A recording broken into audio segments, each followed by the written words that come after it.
Hey YouTube, Victor here with alltimegreats.blog, your rookie card resource. Well, today I want to get right into it. It's been a couple of weeks now since my last video that challenged the mindset that says the hobby decides what a rookie card is. It had been a message that had been brewing in my belly for quite some time. But today I want to talk to you about a few things that I think the hobby does decide. And with your help, you may be able to help add to this list. First, I want to share with you something that I've done to my channel here in the last week. I've created a playlist and I've called it All About the Rookie Card. If you click on it, I included these 5 videos. The intention is for them to be viewed in progression. What I don't want is for someone to come in at the future of the beloved rookie card if you haven't watched the first 2 episodes. I want to encourage viewers to watch the entire series. I want you to know the progression, the past, the present, and future. And most importantly, I want you to know my heart. I want you to understand why I feel the way I do and why I have the passion that I have for preserving the rookie card. I had recently heard on a channel, because the topic was revolving around the rookie card for just a few moments, and somebody made a comment that says, I can't wait for this older generation to pass away because then all these rookie card issues will go away. My mouth dropped. I could not believe what I was hearing. Well, I want to tell you something. I'm at the 50-yard line in life. And as a matter of fact, I'm going to be 50 years old here in a couple of weeks. I don't consider myself a young buck, but now I don't consider myself an old guy getting ready to die either. As a matter of fact, I plan on living to 120 years of age, and I'll be talking about the rookie card until then. So you best have a seat, because it's going to be a while before all the old guys pass away. I say all that jokingly because I desire to have a positive tone in all my videos. The last thing I want to do is to come off negative. There's enough negativity going on around here, especially in the hobby, and I don't want to come off negative at all.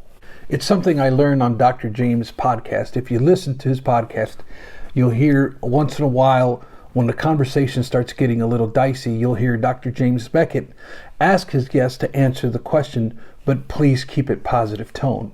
And I love that. But one thing about my channel is I don't want to regurgitate hobby news. There's so many videos that reflect on hobby news and give you that kind of content. And I don't want to just be another voice in the wilderness, per se, talking about hobby news. I think there's a lot of channels that do it, and they do an excellent job. And I want to take my channel and I want to niche down and specifically talk about something that really isn't talked about all that much. For years, I contemplated what I wanted my channel to be. My videos come off more like a teaching. For decades now, I find myself in every facet of my life, I'm teaching. But I'm also fascinated with learning. There's an old proverb that says, as iron sharpens iron, so one man sharpens another. Now I know my videos at times, they may come off maybe a little compelling or a little challenging, but know that what I want my channel to be is I want it to be helpful, entertaining, and engaging. Speaking of engaging, I've created that rookie card survey, and I'm really excited about the amount of people who filled it out. Now, my video got 92 views. Now, if you deduct me and my immediate family, we're probably down to about 80 views. So out of those 80 views, 25 people filled out that rookie card survey. Thank you so much for taking the time to fill that out. As a matter of fact, it's something that I want to continue to pursue, and I'm going to continue to add it to my videos. And I'd love to collect at least 2,000 surveys. And then when we get to maybe like a year from now, we can sit down and we can analyze all of the questions. With that said, I also wanted to share with you that the app that I use is called SurveyMonkey, and they've changed some things. I am no longer getting notified when somebody fills out a survey. I can no longer see who sends them. I used to be able to, but for some reason I am not any longer. Maybe it's something that they've changed. It's been a while since I've used that app. So I cannot see who sent me the surveys, but what it does show me is the analysis. So it'll say, for question 3, 75% of the people answered this way. And so that's what I'm able to see, which is fine with me. That works great. It doesn't matter. I don't need to really see who sent it to me. I just wanted to reassure you the privacy of the survey. So thank you for filling out that survey. If you haven't filled it out yet, please consider filling it out. It's going to help this channel tremendously. Well, let's look at 3 things that the hobby does decide. This is really an afterthought after my video, the hobby deciding what a rookie card is. I really started to think about, well, what does the hobby decide? So I came up with 3. Hopefully you can help add to this list. I'd love to get your ideas. Let's start with an easy one. The hobby decides the popularity of a design. Now I know it's something that throughout the years, collectors have an amazing way of picking out cards that have lots of eye appeal. And we see that in our vintage sets with the 1971, 1975, but even in our more modern stuff like the Essential Credentials parallels, or the Big Men on Court inserts, or the Dunk and Go Nuts inserts, and so the hobby has a very eclectic eye. It has a lot of appeal, even more modern day. You have the Panini releases that insert Kaboom. And collectors just have a way of gravitating to that. And we make these cards very popular within the hobby. The second one, the hobby decides who's hot and who's not. Now I'm not talking about the old hot and cold list in Beckett magazine, but the concept is similar. Now, I know the player performance has a lot to do with it, but collectors, I think, also have a lot to do with that as well. Collectors are the ones that really churn up the heat to tell the market who's hot and who's not. Have you ever heard the statement, man, he's a really good player, but he gets no hobby love? Have you ever heard that? Who determines that?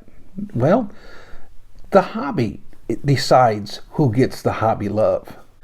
And lastly, the hobby decides market values. Nothing speaks louder in this hobby than where collectors are spending their money. You want to send a message? Don't buy the product.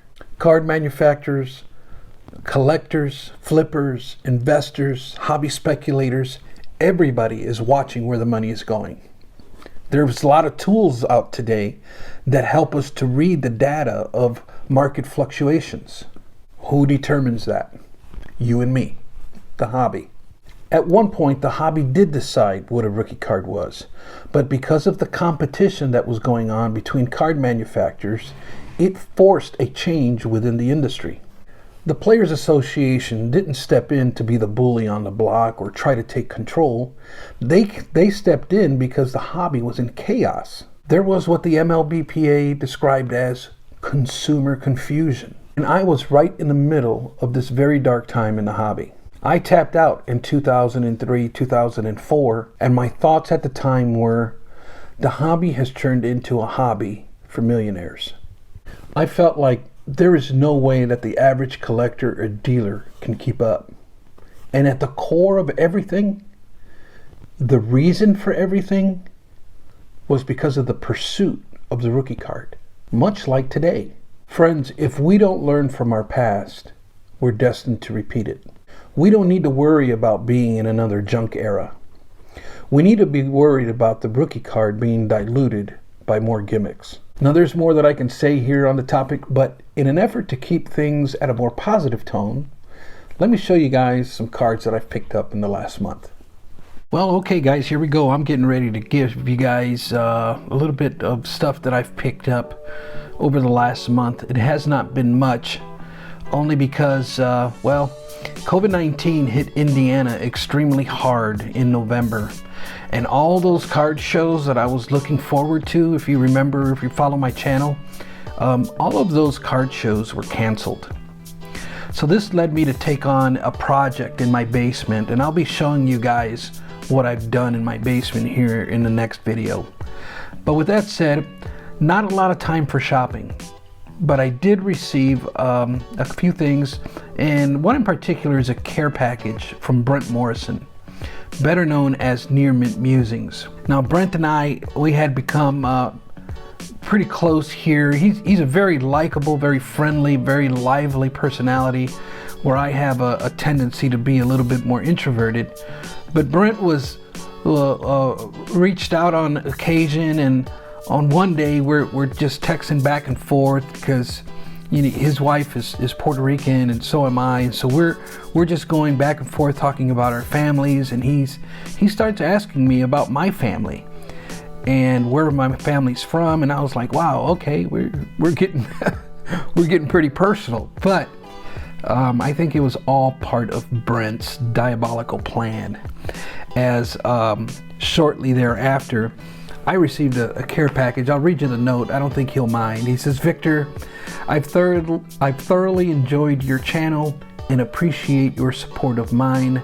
Gracias, mi amigo, Brent, Near Mint Musings. And the first thing that he sent me was this awesome card that is going to go in display here very soon. And it's a custom of Brent, Near Mint Musings. Love that. Thank you, Brent, for that. And he sent me this thing, which I found just absolutely amazing. He sent me this 1972 Puerto Rican League sticker of Roger Freed.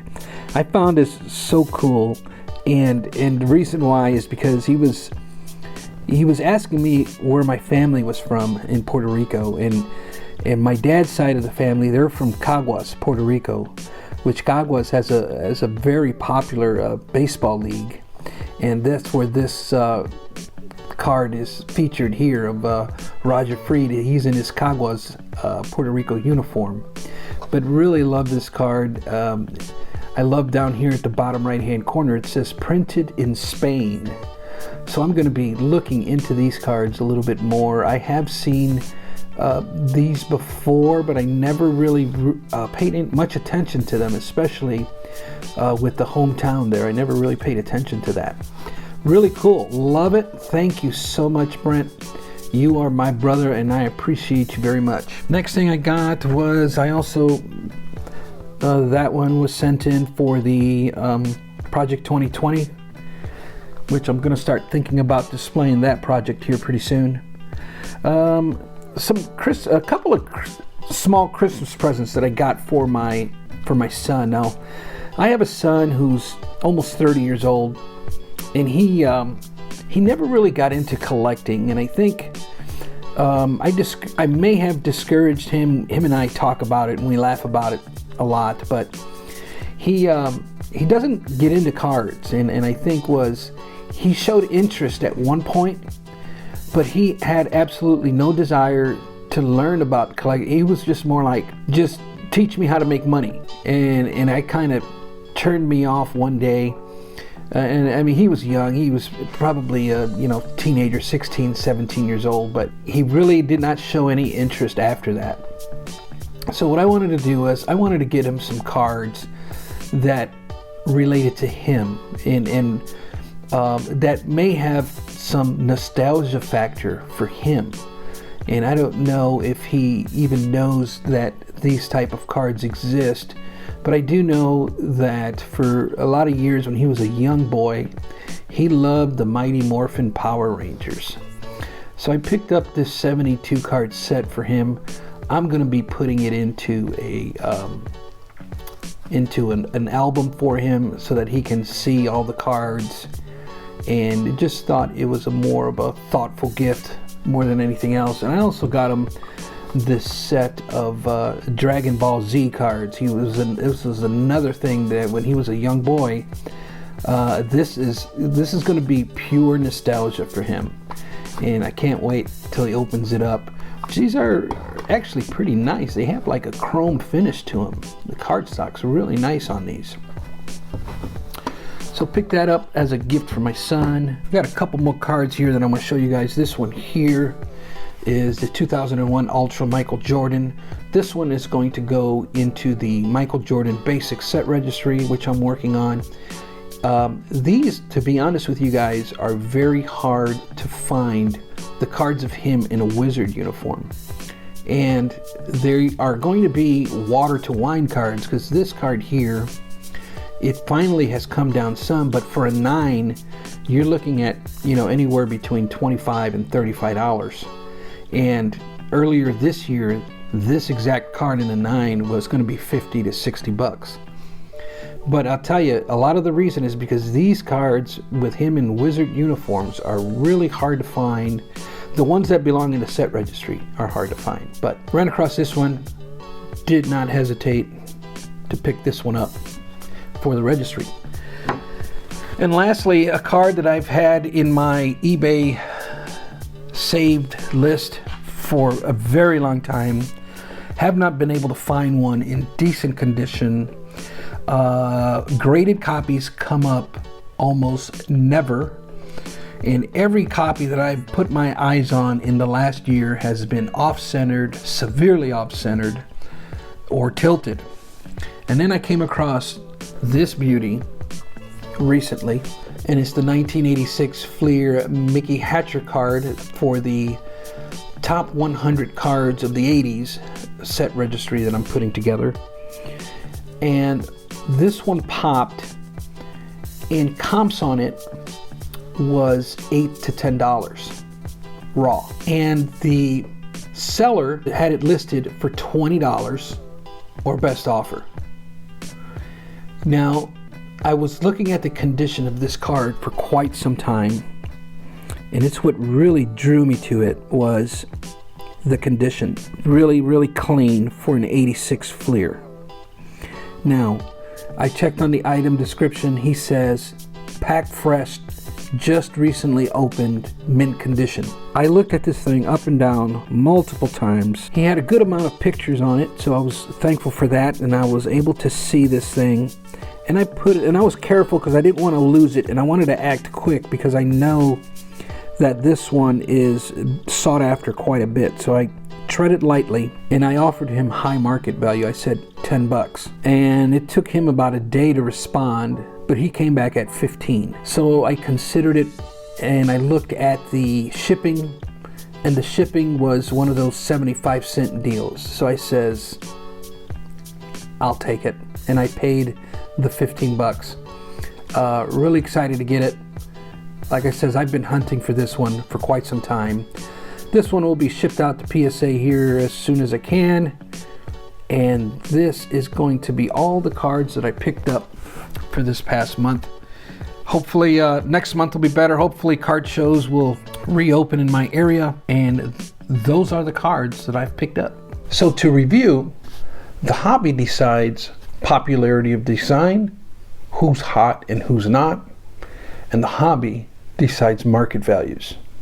Now, if you have something you'd like to add to this list, let me know in the comments down below, and I may feature your comment in an upcoming blog post. Also, I left the link to the rookie card survey in the description down below.